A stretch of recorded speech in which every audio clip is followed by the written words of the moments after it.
केंद्र सरकार ने ओल्ड पेंशन स्कीम यानी ओपीएस और न्यू पेंशन स्कीम यानी एनपीएस के विवाद के बीच यूनिफाइड पेंशन स्कीम का कार्ड देश के सामने पेश कर दिया। माना जा रहा है कि स्कीम के बाद पुराना विवाद खत्म हो जाएगा, लेकिन देश के कई कर्मचारी यूनियंस सरकार के नए यूपीएस सिस्टम का विरोध कर रहे हैं। इनके मुताबिक इस सिस्टम में कई लूप होल्स हैं। ऐसे में ये लोग ओपीएस को ही सही ठहरा रहे हैं। आइए जानते हैं आखिर इसका विरोध क्यों हो रहा है, इसकी जड़ क्या है और कैसे इसका समाधान किया जा सकता है। नमस्कार, मेरा नाम है रिया शर्मा और आप देख रहे हैं टीवी9 डिजिटल।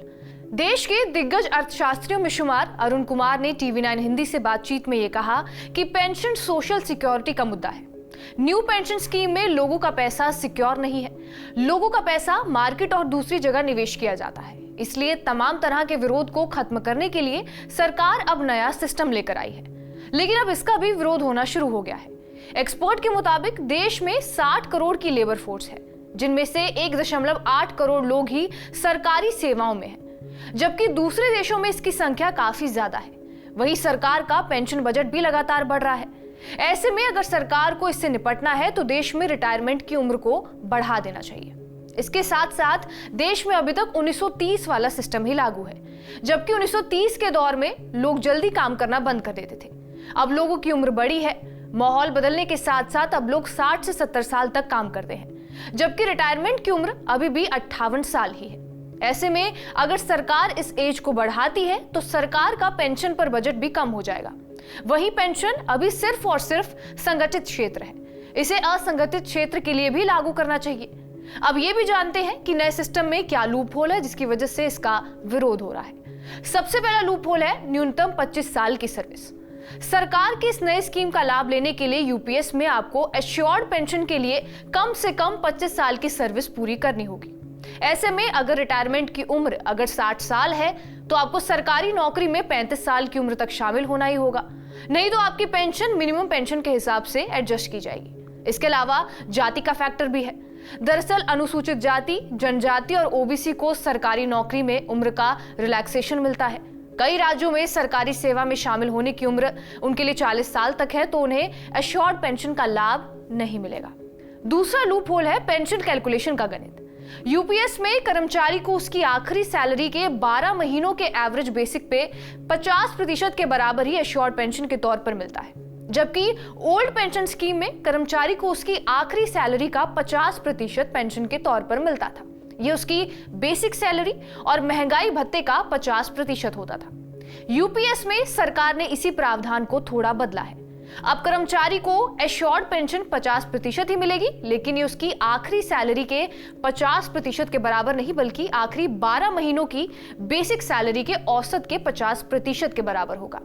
सरकारी नौकरी में कई बार कर्मचारियों को आखिरी वक्त तक प्रमोशन मिलता है, जिससे उसकी आखिरी सैलरी ऊंची होती है और फिर उस हिसाब से ही पेंशन की कैलकुलेशन की जाती है, लेकिन यूपीएस में यह फायदा नहीं मिल पाएगा। तीसरा कारण है जीपीएफ का झूठ। सरकार जिस स्कीम के तहत सरकारी कर्मचारियों के लिए पेंशन फंड तैयार करती है उसे जनरल प्रोविडेंट फंड कहते हैं। ओल्ड पेंशन स्कीम में जनरल प्रोविडेंट फंड कर्मचारी के मूल वेतन का 10% कटता था। इस पर 8% से ज्यादा ब्याज मिलता था और सरकार रिटायरमेंट पर पूरा पैसा बिना टैक्स काटे वापस कर देती थी। पेंशन आखिरी के मूल वेतन का 50% पर डीए जोड़कर मिलती थी, यानी रिटायर होते समय अगर किसी का मूल वेतन 50,000 है तो पेंशन बनी 25,000 प्लस डीए मिलता था। अगला कारण है कि स्कीम से टैक्स का फायदा नहीं होगा।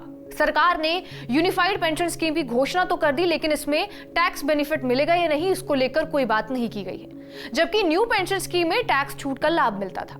न्यू पेंशन स्कीम के तहत रिटायरमेंट के बाद जब कोई कर्मचारी पैसे निकालता है तो उसकी 60% की रकम टैक्स फ्री हुआ करती थी। बची हुई 40% की रकम पर सैलरी के हिसाब से उसे टैक्स देना पड़ता था।